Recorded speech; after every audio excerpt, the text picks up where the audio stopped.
ისევ კორონავირუსი, თრომბოემბოლია, როგორც კორონავირუსის ერთ-ერთი ყველაზე გავრცელებული გართულება, რაც სამწუხაროდ ადამიანის გარდაცვალებით სრულდება. რა უნდა იცოდეთ, თუ კი გაქვთ პრობლემა ამ მხრივ, ვენების პრობლემა მათ შორის, რას გირჩევთ ექიმი კარდიოლოგი კლინიკა გულის დირექტორი ანზორ მელია, ახლა ის პირდაპირ ეთერში ჩაგვერთვება. მოგესალმებით, მადლობა ბატონო ანზორ, რომ დრო გამონახეთ და გვერთვებით პირდაპირ ეთერში. ძალიან საინტერესოა ამ ნაწილზე განსაკუთრებით ყველაფერზე ვსაუბრობთ ხოლმე ჩვენ ინფექციონისტებთან, მაგრამ რატომღაც აი კონკრეტულად ამ მიმართულებაზე ყურადღება არ გაგვიმახვილებია და ბოლო დღეებში დაისვა ბევრი კითხვა. გითხარით პირველ რიგში ეს რა ტიპის გართულება, ან რა იწვევს, თუ შეგვიძლია ამ მიზეზების დადგენა, ამით დავიწყოთ. ეს როგორც მოგეხსენებათ, კორონავირუსი ვერაგი დაავადება და ბოლო პერიოდში უფრო ხშირად არის ტრომბოემბოლიური გართულებები. აღმოჩნდა, რომ ეს ვირუსი იწვევს სისხლის შედედების მომატებას, ჰიპერკოაგულაციას. სამწუხაროდ ბოლო დროს ჩვენი მოქალაქეები ძალიან გავთამამდით და არ ვიცავთ იმ რეკომენდაციებს, რაც აუცილებელია.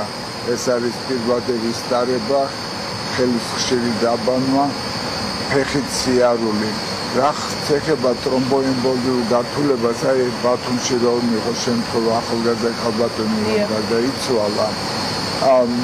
ალბათ რაღაცა წინამორბედი ქონდა მაგას. შეუძლებელია რომ ჯამთელი უცბად ტრომბოემბოლიით გარდაიცვალოს. აქ შეიძლება იყოს ვენების უკმარისობა, შეიძლება ტრომბოფლებიტი, შეიძლება ჩასახვის საწინააღმდეგო ტაბლეტებს თუ გებულობდნენ, აი ესეც გარკვეულ როლს თამაშობს.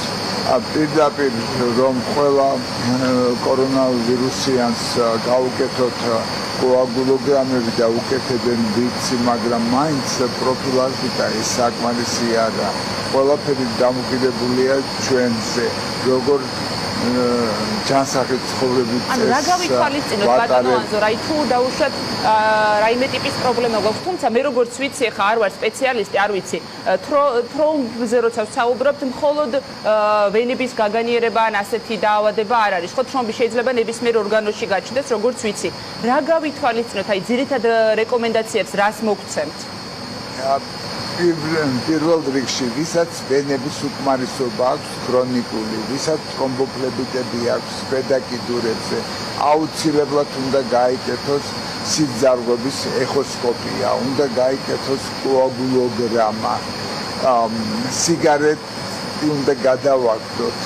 აი ეს ჩასახვის საწინააღმდეგო პრეპარატები დროებით მოვეშვათ. და ფეხით სიარული აუცილებლად. წონაში დაკლება.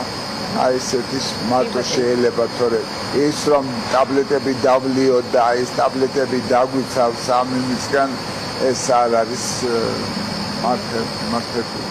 კი ბატონო, და ბოლო კითხვა მაქვს კიდევ, აი ზოგადად გითხარით აი კორონავირუსთან დაკავშირებით თქვენ როგორ უყურებთ სიტუაციას, ამაზეც მინდა თქვენი აზრი მოვისმინო, უკვე დაიწყო საუბარი იმაზე, რომ რაღაც მრავალპროფილური კლინიკებიც უნდა ჩაერთონ ამ საქმეში. ზოგადად ეს სიტუაციაც რომ შეაფასოთ, თქვენი აზრი გითხარით და ისე დაგემშვიდობებით. ეხლა იცით რა, თუ ასე გაგრძელდა, რომ 1103 იქნა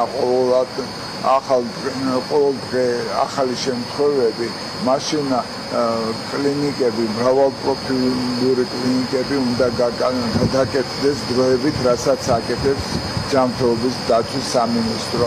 მონოპროფილურ კლინიკებს ჯერ ეს არ ეხება, მაგრამ თუ სახელმწიფოს გაუჭირდა, ჩვენც მზათავართ მონოპროფილური კლინიკები, რომ მივიღოთ ზომები, ისე რომ ხელი შეუწყოთ ამ დაავადების დამარცხებას. ასაკები, ძალიან დიდი მადლობა კიდევ ერთხელ ბატონო ანზორ, რომ რეკომენდაციები და რჩევები მოგვეცით პირდაპირ ეთერში. მადლობა, ანზორ მელია იყო ჩვენი სტუმარი, ის კლინიკა გულის დირექტორია, ექიმი კარდიოლოგი.